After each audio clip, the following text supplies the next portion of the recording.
নিশ্চিত ছিল, আমি না মারলে অনেক অন্য কেউ মারতো। তাহলে এই ফুল প্ল্যানিং করতে অবশ্যই 1 মাস 2 মাসের প্ল্যানিং ছিল না, এটা লং একটা প্ল্যানিংয়ের মাধ্যমে এই পুরা একটা ষড়যন্ত্র করার মাধ্যমে ওনাকে মারা হয়েছে। যে আমি এই আমরা সব জানতে চাই, আমাদের কাছে সব কিছুর অ্যান্সার দিতে হবে যে তার খুনের পিছনে কোন উপদেষ্টারা দায়ী ছিল, তার খুনের পিছনে কোন নেতারা দায়ী ছিল, তার খুনের পিছনে কোন সংগঠন দায়ী ছিল, তার খুনের পিছনে কোন রাজনৈতিক দল দায়ী ছিল। শুধুমাত্র আওয়ামী লীগের দায় দিয়ে এই খুনকে এড়ানো যাবে না। এই একটা কথাই আমি আমার বর্তমান সরকার যে তারেক রহমান স্যারকে বলতে চাই যে উনি যেন এই বিষয়টা একদম কঠোরভাবে দেখে। যে আমি বলবো এটা আপনার এই বিএনপির সর্বোচ্চ সফলতা হবে এটা, যে আমাদের ভাইয়ের ওনাদের ক্ষমতায় আসার 1 মাসও হয় নাই, অথচ সে আমাদের ভাইয়ের খুনিকে অ্যারেস্ট করে দৃষ্টান্তমূলক শাস্তি দিবে, এমনকি তার পিছনে কে কে ছিল সেটা বের করবে। তো আরেকটা কথা বলবো, সেটা হচ্ছে যে আমাদের বর্তমান যে রাষ্ট্রপতি চুপ্পু, তো ওনার বিষয়ে কি বলবো, ওনার যত বলবো কম হবে। উনি আওয়ামী লীগের কাল থেকে রাষ্ট্রপতির আসনে বসে আছে।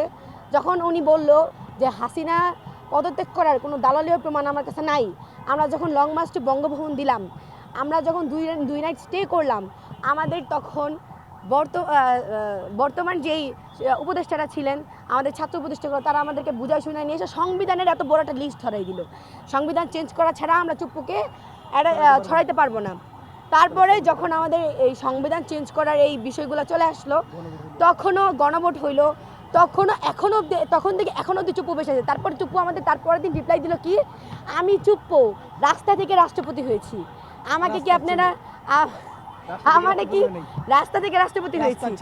তো ওনার ভাষ্যমতে উনি আমাদেরকে বুঝাইলো যে উনি রাস্তার ছেলে ছিলেন, তারপর থেকে উনি রাষ্ট্রপতি হয়েছেন। তো উনি কোথায় গিয়েছিলেন আমার দেখার বিষয় না। উনি যখন আমাদেরকে এই কথাটা বলছে যে হাসিনা পদত্যাগ করার কোনো দালালীয় প্রমাণ আমার কাছে নাই, তখনই আমরা বুঝে গেছি যে উনি কিভাবে অতপ্রতভাবে জড়িত এই গণ অভ্যুত্থানের হত্যাকাণ্ডের পিছনে। তো যাই হোক, কথা হচ্ছে কি যে আমরা যখন দেখি যেই যখন ক্ষমতা থাকে, সবাই ম্যাক্সিমাম মানে কি বলে নেতা সবাই সেই সরকারের পা চাটে। তো আমি চুপ্পুর বিষয়গুলো আমি এটাই বলবো যে ভাই, এটা হচ্ছে আমাদের ফল্ট ছিল যে আমরা শুধুমাত্র শেখ হাসিনাকে সরাইছি। আমাদের উচিত ছিল কি বড় বড় 3টা আসনের প্রত্যেকটা মানুষকে সরাই দেওয়া যারা আওয়ামী লীগের কালে ছিল। তো আমি আমাদের যেই বর্তমান সরকার, তাদের কাছে এটাও বলবো চুপ্পুর বিষয়গুলো দেখার জন্য। সেটা এখন বিএনপির খাস দাস হয়ে গেছে, বিএনপির খাস দালাল বলা যায়, দাস বলা যায়, বিএনপি ছাড়া কিছুই বুঝে না। জাইমা রহমানকে দেখে 3বার সালাম দেয় সে, একটা কনফারেন্সে জাইমা রহমানকে দেখে 3বার সালাম দেয়। তো যাই হোক, এটা হচ্ছে এখন আমি যে ইস্যুটা নিয়ে এখানে আসছি, একটা ইস্যু নিয়ে আসছি যে জনাব তারেক রহমানের প্রতি আমরা একদম কি বলবো, কৃতজ্ঞতার শেষ জানাতে পারতেছি না যে উনি আমাদের এই 1 মাস হয় না ক্ষমতায় আসছে, তার মধ্যে উনি হাদির খুনিদের গ্রেফতার করছে। যদি উনি দেশে আনার পর এই খুনের পিছনে কারা কারা আছে, কে কে জড়িত, কে কে এই খুনের জন্য দায়ী, কত টাকার বিনিময়ে খুনটা হয়েছে, কতদিনের প্ল্যানিং এই খুনটা হয়েছে, তা বের করে তাকে জনসম্মুখে, তাদেরকে, শুধু তাকে না, শুধু ফয়সালকে না, তাদেরকে যারা খুনের সাথে জড়িত তাদেরকে জনসম্মুখে দৃষ্টান্তমূলক সর্বোচ্চ শাস্তি দেওয়া হয়। আর আমরা জানি দৃষ্টান্তমূলক সর্বোচ্চ শাস্তি হচ্ছে,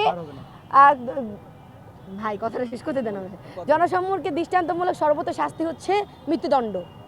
তো এই কার্যক্রমটা যাতে আমাদের সবার সামনে, জনসম্মুখের সামনে সফলভাবে করা হয়, তার জন্য আমি জনাব তারেক রহমানের কাছে অনুরোধ করছি, আপনি দয়া করে এই বিষয়টা বাস্তবায়ন করেন, এমন আমাদের এই আকাঙ্ক্ষাটাকে আপনি পূরণ করেন, তাহলে আমাদের আর রাজপথে থাকা লাগে না। আমরা আমাদের ভাইয়ের বিচার পেয়ে গেছি।